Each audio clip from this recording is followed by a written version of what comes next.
Hi viewers, welcome to Anu's edu hub.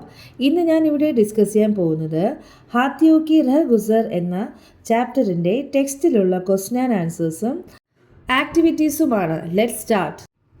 Okay, ടെസ്റ്റിൽ നിന്നുള്ള first question. സടക് ഓർ ജംഗൽ കെ ബീച്ച് ഡിവൈഡർ ബനാനെ കാ ഉദ്ദേശ് ക്യാ ഹെ? അതായത് റോഡിനും കാടിനും ഇടയിൽ ഡിവൈഡർ നിർമ്മിക്കുന്നതിൻ്റെ ഉദ്ദേശം എന്താണ്? ആൻസർ: जानवरों और गाड़ियों के बीच होने वाले दुर्घटनाओं को रोकने के लिए सड़क और जंगल के बीच डिवाइडर बनाते हैं. ഇൻ മലയാളം, മൃഗങ്ങൾക്കും വാഹനങ്ങൾക്കും ഇടയിലുണ്ടാകുന്ന അപകടങ്ങൾ തടയാനാണ് റോഡിനും കാടിനും ഇടയിൽ ഡിവൈഡർ നിർമ്മിക്കുന്നത്. Second question. ബച്ചേ തോ ബച്ചേ ടെഹ്രെ, ഇസ്സേ ആപ്നെ ക്യാ സമझा? കുട്ടികൾ എപ്പോഴും കുട്ടികൾ തന്നെയാണ്. ഇതിൽ നിന്ന് നിങ്ങൾ എന്താണ് മനസ്സിലാക്കിയത്? ഉത്തർ ഹെ, ഇസ് വാക്യ കാ അർത്ഥ ഹെ कि बच्चे अपनी स्वाभाविक प्रकृति के अनुसार ही व्यवहार करते हैं. कहानी में बड़े हाथियों ने बच्चों को बीच में रखकर एक सुरक्षित घेरा बनाया था, लेकिन बच्चे हर दूसरे मिनट पर उस घेरे को तोड़कर बाहर निकल जाते थे. बड़े हाथी उन्हें वापस अंदर लाते थे. बच्चे स्वभाव से चंचल, जिज्ञासु और कभी कभी थोड़े लापरवाह होते हैं. वह हमेशा बड़ों के बनाए नियमों का पालन नहीं करते और उन्हें संभालना मुश्किल हो सकता है. ഇതിൻ്റെ അർത്ഥം ഇസ് വാക്യ കാ അർത്ഥ ഹേ കി എന്ന് പറഞ്ഞാൽ ഈ വാക്യത്തിൻ്റെ അർത്ഥം ബച്ചേ അപ്നി സ്വാഭാവിക് പ്രകൃതി കെ അനുസാർ എന്ന് പറഞ്ഞാൽ കുട്ടികൾ അവരുടെ സ്വന്തമായ അവരുടെ സ്വാഭാവിക പ്രകൃതമനുസരിച്ചാണ് പെരുമാറുന്നത്. അത് കഴിഞ്ഞാൽ കഹാനി മേ ബഡേ ഹാത്തിയോ നെ ബച്ചോ കോ ബീച്ച് മേ രഖ് കർ ഏക് സുരക്ഷിത് ഘേര ബനായ ഥാ എന്ന് പറഞ്ഞാൽ ആനകൾ, ഈ കഥയിൽ ആനകൾ കുട്ടികളെ നടുവിൽ നിർത്തി ഒരു സുരക്ഷിത വലയം ഉണ്ടാക്കിയിരുന്നു. ലേക്കിൻ ബച്ചെ ഹർ ദൂസരെ മിനിറ്റ് പർ ഉസ് ഘേരെ കോ തോഡ്കർ ബാഹർ നിക്കൽ ജാത്തേ ഥേ. എന്നാൽ കുട്ടികൾ ഓരോ 2 മിനിറ്റിനും ആ വലയം തകർത്ത് പുറത്തു പോയിരുന്നു. ബഡേ ഹാത്തി എന്ന് വെച്ചാൽ വലിയ ആനകൾ, ഉനെ വാപ്പസ് അന്തർ ലാത്തേ ഥേ എന്ന് പറഞ്ഞാൽ വലിയ ആനകൾ അവരെ തിരികെ അകത്തേക്ക് കൊണ്ടുവന്നിരുന്നു. बच्चे स्वभाव से चंचल, ജിജ്ഞാസു और कभी कभी थोड़े लापरवाह होते हैं എന്ന് പറഞ്ഞാൽ കുഞ്ഞുങ്ങൾ സ്വഭാവത്തിൽ ചഞ്ചലരും ജിജ്ഞാസുക്കളും ചിലപ്പോൾ അല്പം ശ്രദ്ധയില്ലാത്തവരുമാണ്. बड़ों के बनाए नियमों का पालन नहीं करते और उन्हें संभालना मुश्किल हो सकता है. അവർ എപ്പോഴും മുതിർന്നവർ ഉണ്ടാക്കിയ നിയമങ്ങൾ പാലിക്കില്ല, അവരെ കൈകാര്യം ചെയ്യാൻ പ്രയാസമായിരിക്കും. Next question. സർദാർ ഹാത്തി നെ ചാരോ തരഫ് എക് ഗോൾ ചക്കർ ക്യൂ ലഗായ? അതായത് സർദാർ ആന 4 ചുറ്റും, ചാരോ തരഫ് 4 ചുറ്റും ഒന്ന് വട്ടം കറങ്ങിയത് എന്താണ്? അതായത് 4 ചുറ്റും ഒന്ന് നോക്കിയത് എന്തിനാണ്? ആൻസർ: അപ്നെ കുൻബെ പർ കോയി ഖതറ തോ നഹി, യഹി സുനിശ്ചിത് കർനെ കെ ലിയെ സർദാർ ഹാത്തി ചാരോ തരഫ് എക് ഗോൾ ചക്കർ ലഗായ. തൻ്റെ കുടുംബത്തിന് അപകടമൊന്നും പറ്റിയിട്ടില്ല എന്ന് ഉറപ്പുവരുത്താനാണ് സർദാർ ഹാത്തി 4 പാടും വട്ടം കറങ്ങി നോക്കിയത്. അടുത്ത ക്വസ്റ്റ്യൻ. ഇത്നി സംജീദ്ഗി और धीरज के साथ अपना फ़र्ज़ निभाते किसी को नहीं देखा था, किसी इंसान को भी नहीं. क्या आप इससे सहमत है? ഇൻ മലയാളം, ഇത്രയും ഗൗരവത്തോടെയും ക്ഷമയോടെയും ഒരാൾ തൻ്റെ കടമ നിർവഹിക്കുന്നത് കണ്ടിട്ടില്ല, ഒരു മനുഷ്യനെയും. നിങ്ങൾ ഇതിനോട് യോജിക്കുന്നുണ്ടോ? ആൻസർ: ലേഖക് ने പാഠ് में स्पष्ट रूप से कहा है कि, അതായത് ലേഖകൻ പാഠഭാഗത്ത് വ്യക്തമായി പറഞ്ഞിട്ടുണ്ട്, उन्होंने सरदार हाथी को जिस गंभीरता और धैर्य के साथ अपना कर्तव्य निभाते देखा, അതായത് സർദാർ ആന തൻ്റെ കടമ നിർവഹിക്കുന്നത് കണ്ട അത്രയും ഗൗരവവും ക്ഷമയും ഒരു മനുഷ്യരും കണ്ടിട്ടില്ലെന്ന്. അതായത് അപ്ന കർത്തവ്യ നിഭാത്തെ ദേഖ വൈസ കിസി ഇൻസാൻ മേ ബി नहीं देखा था. यह कथन जानवरों को अपने कुंबे के प्रति समर्पण और जिम्मेदारी का परिचय देता है जो कभी कभी इंसानों में भी नहीं देख सकता है. ഈ പ്രസ്താവന, അതായത് ഈ പറഞ്ഞ വാക്കുകൾ മൃഗങ്ങൾക്ക് തങ്ങളുടെ കുടുംബത്തോടുള്ള അർപ്പണബോധവും ഉത്തരവാദിത്തവും കാണിച്ചു തരുന്നു. അത് ചിലപ്പോൾ മനുഷ്യരിൽ കാണാൻ സാധിച്ചെന്ന് വരില്ല. നെക്സ്റ്റ് ആക്ടിവിറ്റി സഹി വാക്യ ചുൻകർ ലിഖേ. താഴെ കുറച്ച് ഇവൻറ്റ്സ് തന്നിട്ടുണ്ട്. അതിൽ കറക്റ്റായിട്ടുള്ളത് മാർക്ക് ചെയ്യണം. युवक ने हाथियों का वीडियो बनाया. हाथिनी और छोटे बच्चे ने आसानी से डिवाइडर पार किया. बच्चों की सुरक्षा के लिए हाथियों ने झुंड बनाया. सरदार हाथी ने अपने कुनबे को सुरक्षित रखा. कुनबा पानी पीने के लिए चला गया. और आखिर में सरदार हाथी झुंड से अलग चला गया. ഇതിലേതാണ് കറക്റ്റ്? फर्स्ट वन, युवक ने हाथियों का वीडियो बनाया. बच्चों की सुरक्षा के लिए हाथियों ने झुंड बनाया. थर्ड वन, देन सरदार हाथी ने अपने कुनबे को सुरक्षित रखा.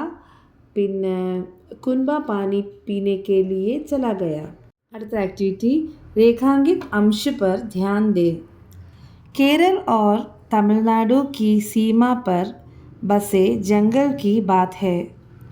हाथिनी और उसका बड़ा बच्चा आसानी से डिवाइडर पार कर गए. ഇത് നെക്സ്റ്റ് ഒരു ഗ്രാമറാണ്. കേരൾ ഓർ തമിഴ്നാടു. കേരൾ ഓർ തമിഴ്നാടു എന്ന് പറയുമ്പോൾ കേരളവും തമിഴ്നാടുവും. ഇതിന് ഈ കേരളത്തിനെയും തമിഴ്നാടുവിനെയും യോജിപ്പിക്കുന്ന ഒരു നടുക്കുള്ള എന്താണ്? ഓർ എന്ന വാക്ക്. ഇതിന് എന്താണ് പറഞ്ഞാൽ കണക്റ്റിംഗ് വേർഡ്.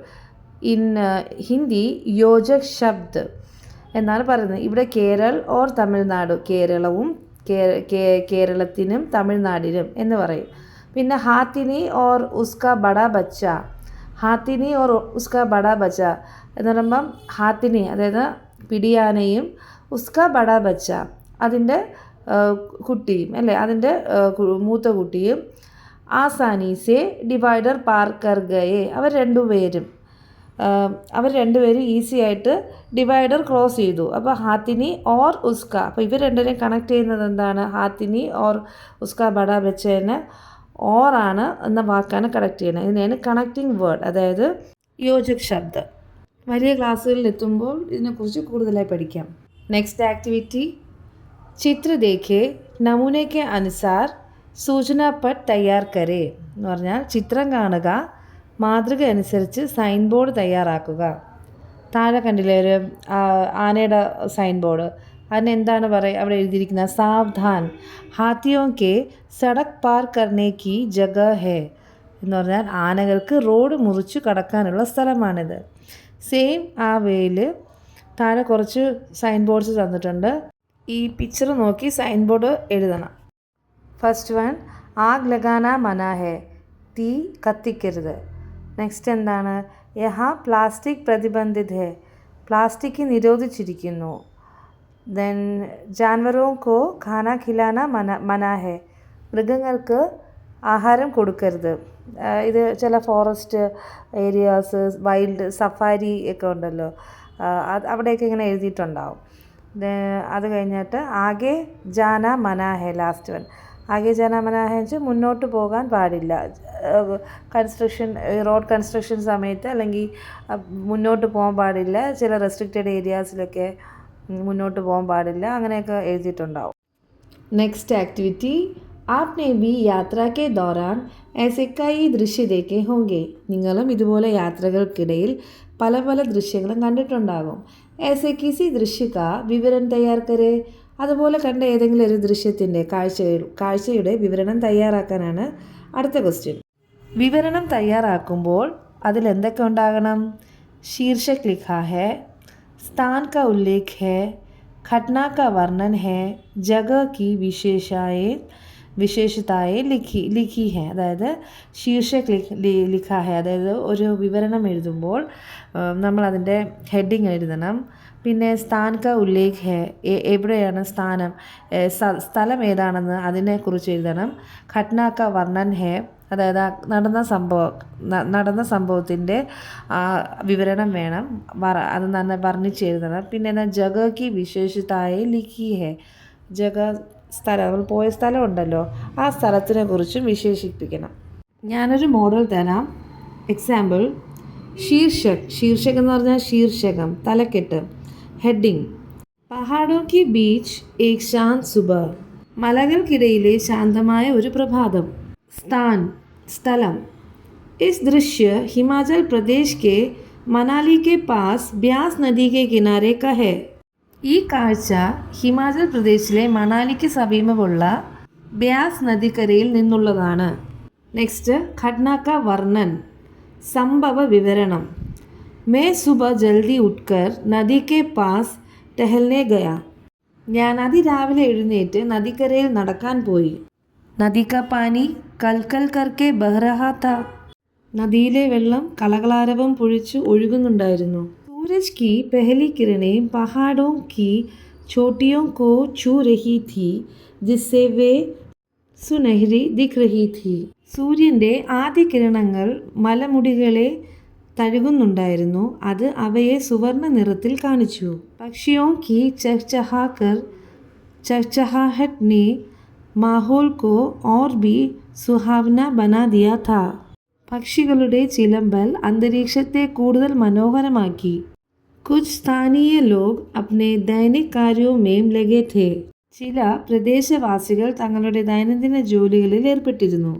അടുത്തത് ജഗ കി വിശേഷതായെ, സ്ഥലത്തിൻ്റെ പ്രത്യേകതകൾ. യഹ് ജഗ ബഹുത് ശാന്ത് ഓർ പ്രാകൃതിക് സുന്ദരത സെ ഭർപൂർ ഹെ, ഈ സ്ഥലം വളരെ ശാന്തവും പ്രകൃതി സൗന്ദര്യം നിറഞ്ഞതുമാണ്. യഹാ കി ഹവ താസി ഹെ ഓർ പ്രദൂഷൺ ബിൽക്കുൽ നഹി ഹെ, ഇവിടുത്തെ കാറ്റ് ശുദ്ധമാണ്, മലിനീകരണം തീരെയില്ല. ब्यास नदी का साफ पानी और हरे भरे पहाड़ इस जगह को एक अनूठा सुकून देते हैं. ബ്യാസ് നദിയിലെ തെളിഞ്ഞ വെള്ളവും പച്ച പുതച്ച മലകളും ഈ സ്ഥലത്തിന് സുവിശേഷമായ ശാന്തത നൽകുന്നു. അപ്പോൾ ഒരു വിവരണം എങ്ങനെയാണ് എഴുതേണ്ടതെന്ന് മനസ്സിലായല്ലോ. നെക്സ്റ്റ് വന്നിട്ട് പേച്ചാനെ ലിഖേ, ഐഡൻറ്റിഫൈ ആൻഡ് റൈറ്റ്. എന്താണ് നമ്പേഴ്സ് 1 മുതൽ 10 വരെ, 1 2 3 4 5 6 7 8 9 10 അല്ലേ. അതിൻ്റെ ഹൺഡ്രഡ്സ് ആണ് അടുത്ത് എഴുതാനുള്ളത്. ഏക്കിൻ്റെ അടുത്തുണ്ട് ഏക് സോ, 100, 100 അല്ലേ. അത് കഴിഞ്ഞ് ദോ സോ, അതായത് 200. അത് കഴിഞ്ഞിട്ട് 300 300, 400 400, 500 500, 600 600, 700 700, 800 800, 900 900, 1000 1000. ഓക്കെ മക്കളെ, ക്ലാസ്സസ് മനസ്സിലായെന്ന് വിചാരിക്കുന്നു. And I will be back with next subject very soon. Thank you.